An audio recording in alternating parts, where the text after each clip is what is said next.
Assalamualaikum warahmatullahi wabarakatuh. Perkenalkan, nama saya Mila Amelia dengan NIM 220943, kelas RA3 Manajemen semester 3 Fakultas Ekonomi dan Bisnis Universitas Primagraha. Baik, saya di sini akan memaparkan materi 1 hingga 7 untuk memenuhi syarat penilaian ujian tengah semester mata kuliah Komunikasi Bisnis dengan dosen pengampu Bapak Ade Faisal Mabtuhi, SEMM. Berikut pemaparannya. Materi yang pertama, memahami definisi komunikasi bisnis. Secara istilah, komunikasi diambil dari bahasa Latin yaitu communico, yang berarti membagi dengan arti yang lebih luas lagi. Membagi dalam hal ini berupa membagi ide atau gagasan antara satu orang dengan yang lainnya. Komunikasi merupakan proses exchange informasi antar individu melalui sebuah sistem yang biasa, baik dengan simbol atau kode, sinyal-sinyal maupun perilaku atau tindakan. Sedangkan, definisi lain disebutkan bahwa komunikasi merupakan proses pengiriman dan penerimaan pesan, menurut Bob 2014. Secara umum, komunikasi dilakukan dua orang atau lebih, dan proses pemindahan pesannya pun juga dapat dilakukan dengan menggunakan cara berkomunikasi yang biasa dilakukan oleh seseorang secara verbal baik melalui lisan atau tulisan, maupun bahasa nonverbal.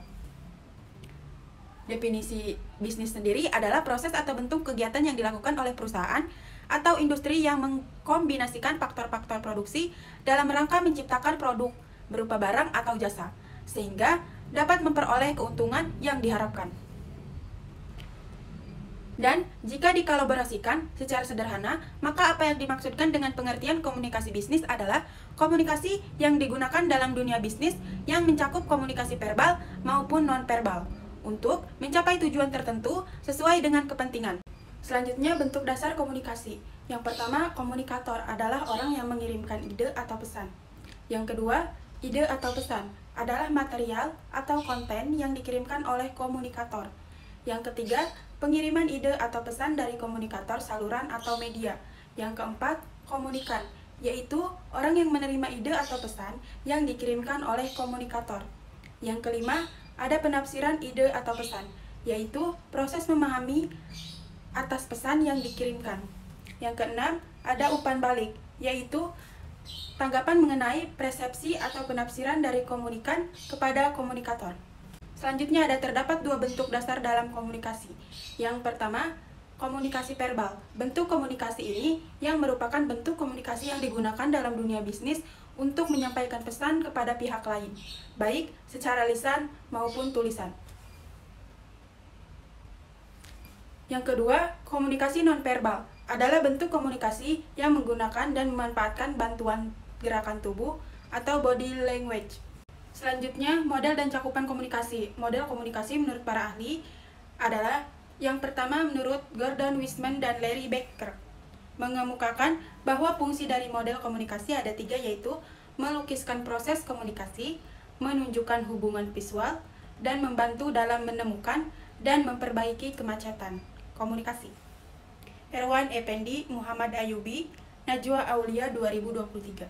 Yang kedua, ada menurut Deitch menyebutkan bahwa model komunikasi mempunyai 4 fungsi. Pertama, mengorganisasikan kemiripan data dan hubungan. Kedua, heuristik, menunjukkan fakta-fakta dan metode baru yang tidak diketahui. Ketiga, prediktif, memungkinkan peramalan dari sekedar tipe ya atau tidak, sehingga yang kuantitatif yang berkenaan dengan kapan dan berapa banyak. Keempat, pengukuran, yaitu mengukur fenomena yang diprediksi. Erwan Effendi, Muhammad Ayubi, Najwa Aulia 2023. Yang ketiga, menurut Irwin D.J. Boss mengatakan, model dapat menyediakan kerangka rujukan untuk memikirkan masalah bila model awal tidak bisa memprediksi. Ketika suatu model diuji, karakter kegagalan kadang-kadang dapat memberikan petunjuk mengenai kekurangan model tersebut. Yang keempat, menurut Raymond S. Ross, memberi penglihatan lain, berbeda dan lebih dekat. Model menyediakan kerangka rujukan, menyoroti problem abstraksi, dan menyarankan suatu masalah dalam bahasa simbolik bila terdapat peluang untuk menggunakan gambar atau simbol. Selanjutnya, tujuan komunikasi bisnis.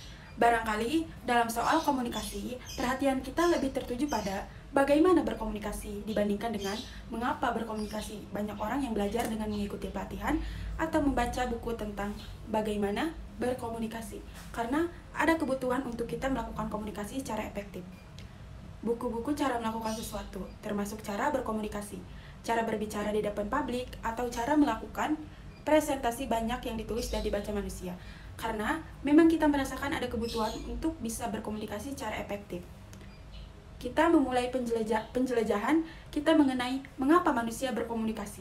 Dengan memahami terlebih dulu kebutuhan komunikasi, manusia kita bisa bertanya, mengapa manusia membutuhkan komunikasi? Menurut Dimble, Levy, dan Burton, 1985. Memberikan daftar kebutuhan komunikasi manusia. Ada beberapa tujuan komunikasi bisnis. Yang pertama, untuk mempertahankan hidup atau survival. Kita bisa mengambil contoh saat orang lapar atau haus, kemudian meminta makanan, atau saat orang berobat ke dokter, menyatakan keluhan penyakitnya.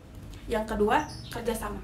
Dimanapun manusia membutuhkan orang lain, sehingga manusia akan bekerja sama dengan manusia lain, dan komunikasi menjadi jembatan untuk menjalani kerjasama itu. Yang ketiga, praktis. Kita pun terlibat dalam kegiatan-kegiatan praktis, seperti kegiatan bisnis. Kegiatan praktis tersebut, pada dasarnya, kita lakukan untuk mengapa? Agar masyarakat kita bisa berjalan dengan baik. Yang keempat, ada ekonomis. Kita pun membutuhkan komunikasi karena kepentingan ekonomis, seperti melakukan promosi atau memasang iklan di media massa. Yang kelima, informasi. Kita membutuhkan komunikasi untuk mendapatkan informasi mengenai dunia di sekeliling kita. Kemudian, ada fungsi komunikasi secara umum. Yang pertama, memberikan informasi. Yang kedua, menyampaikan pikiran atau pendapat, melakukan interaksi dengan orang lain, menambah wawasan dan pengetahuan, mengisi waktu luang, membujuk orang lain, mengenal diri sendiri, mengurangi sikap tegang, mendapatkan hiburan, menjaga silaturahmi, menjaga diri agar tidak terisolasi di masyarakat, mempelajari peristiwa yang terjadi. Selanjutnya, ada komunikasi dalam organisasi. Komunikasi dalam organisasi sangat penting, karena adanya komunikasi maka seseorang bisa berhubungan dengan orang lain, dan saling bertukar pikiran yang bisa menambah wawasan seseorang dalam bekerja atau menjalani kehidupan sehari-hari. Maka, untuk membina hubungan kerja antar pegawai maupun antar atasan bawahan, perlulah membicarakan komunikasi secara terperinci. Dalam menyalurkan solusi dan ide melalui komunikasi, harus ada si pengirim berita atau sender, maupun si penerima berita atau receiver. Solusi-solusi yang diberikan pun tidak diambil seenaknya saja, tetapi ada penyaringan dan seleksi. Manakah solusi yang terbaik untuk diambil dan yang akan dilaksanakan oleh organisasi tersebut agar mencapai tujuan serta visi misi suatu organisasi. Menurut para ahli, yang pertama menurut Hemstreet dan Beatty, komunikasi adalah suatu proses pertukaran informasi antar individu melalui suatu sistem yang biasa atau lazim, baik dengan simbol-simbol, sinyal-sinyal, maupun perilaku atau tindakan. Yang kedua ada menurut De Odorson dan De Dorson. Komunikasi adalah penyebaran informasi, ide-ide sebagai sikap atau emosi dari seseorang kepada orang lain, terutama melalui simbol-simbol. Yang ketiga, ada menurut Charles H. Coley. Komunikasi berarti suatu mekanisme hubungan antar manusia, dilakukan dengan mengartikan simbol secara lisan dan membacanya melalui ruang dan menyimpan dalam waktu.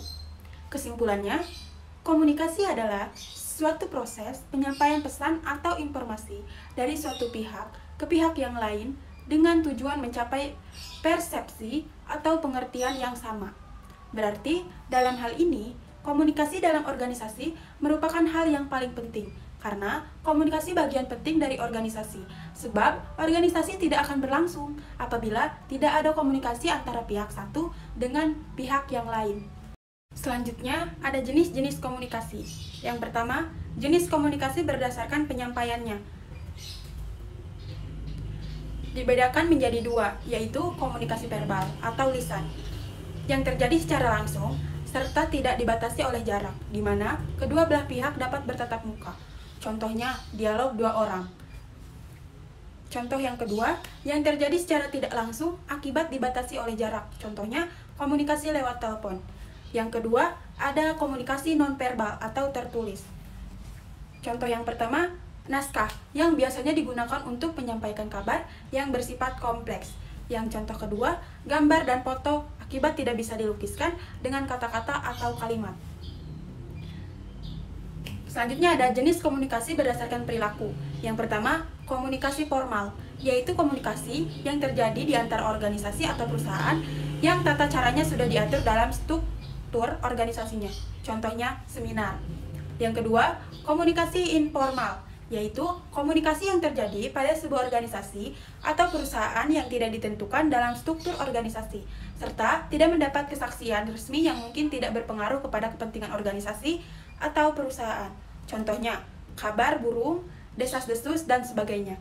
Yang ketiga, komunikasi non-formal, yaitu komunikasi yang terjadi antara komunikasi yang bersifat formal dan informal, yaitu komunikasi yang berhubungan dengan pelaksanaan tugas pekerjaan organisasi atau perusahaan dengan kegiatan yang bersifat pribadi anggota organisasi atau perusahaan tersebut.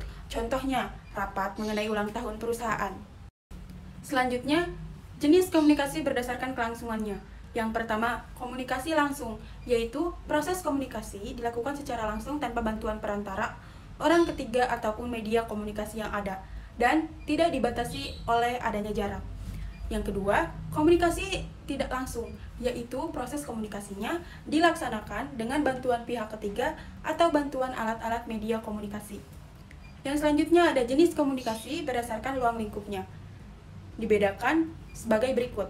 Yang pertama ada komunikasi internal, dapat dibedakan menjadi 3, yaitu yang pertama komunikasi vertikal, yang terjadi di dalam bentuk komunikasi dari pimpinan kepada anggota seperti perintah, teguran, ujian, dan sebagainya.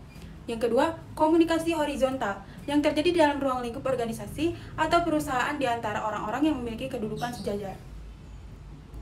Yang kedua, ada komunikasi eksternal, komunikasi yang terjadi antara organisasi atau perusahaan dengan pihak masyarakat yang ada di luar organisasi atau perusahaan tersebut. Komunikasi eksternal dimaksudkan untuk memperoleh pengertian, kepercayaan, bantuan, dan kerjasama dengan masyarakat.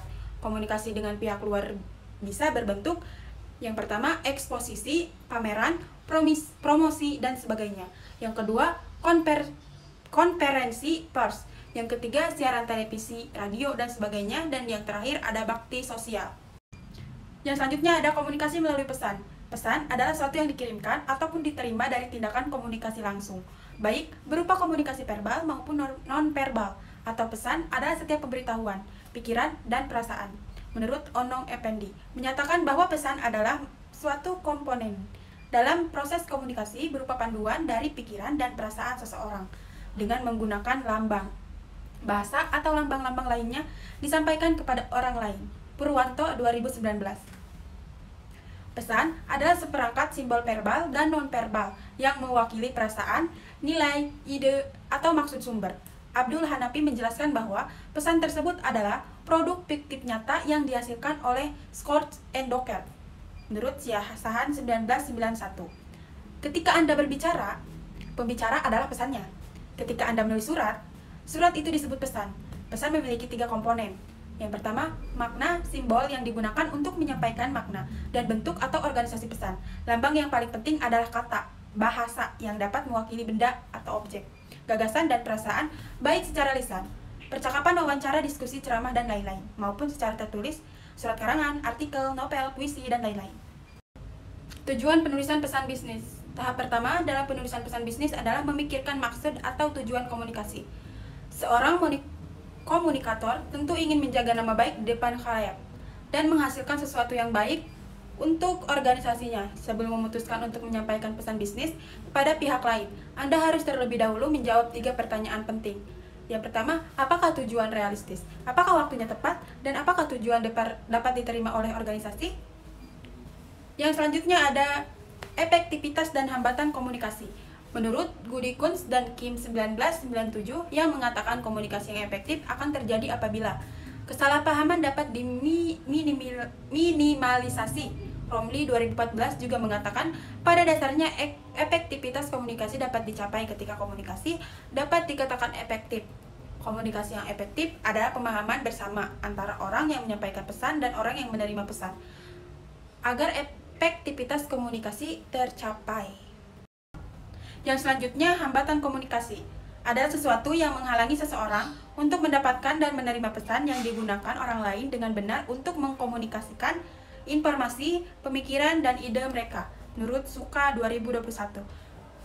Yang selanjutnya, faktor penghambat komunikasi. Yang pertama, hambatan psikologi. Merupakan unsur-unsur dari hambatan kegiatan psikis manusia. Tiga, di dalam hambatan psikologi ini terdapat kepentingan, prasangka, stereotip, dan motivasi bahwa komunikan dalam komunikasi massa bersifat heterogen. Yang kedua, hambatan sosiokultural. Ini melibatkan lingkungan sosial dan budaya seorang komunikan. Banyaknya norma sosial yang berlaku di Indonesia harus menjadi perhatian bagi komunikator komunikasi massa. Pasalnya, kemungkinan adanya pertentangan nilai dalam arti kebiasaan dan adat istiadat yang dianggap baik bagi suatu masyarakat dan sebaliknya, yaitu dianggap tidak baik bagi masyarakat. Yang ketiga, hambatan interaksi verbal. Larry A. Samovar dan Richard E. Porter, interaksi nonverbal mencakup semua rangkasan, kecuali rangkasan verbal dalam suatu setting komunikasi yang dihasilkan oleh individu yang mempunyai nilai pesan potensial bagi pengirim atau penerima.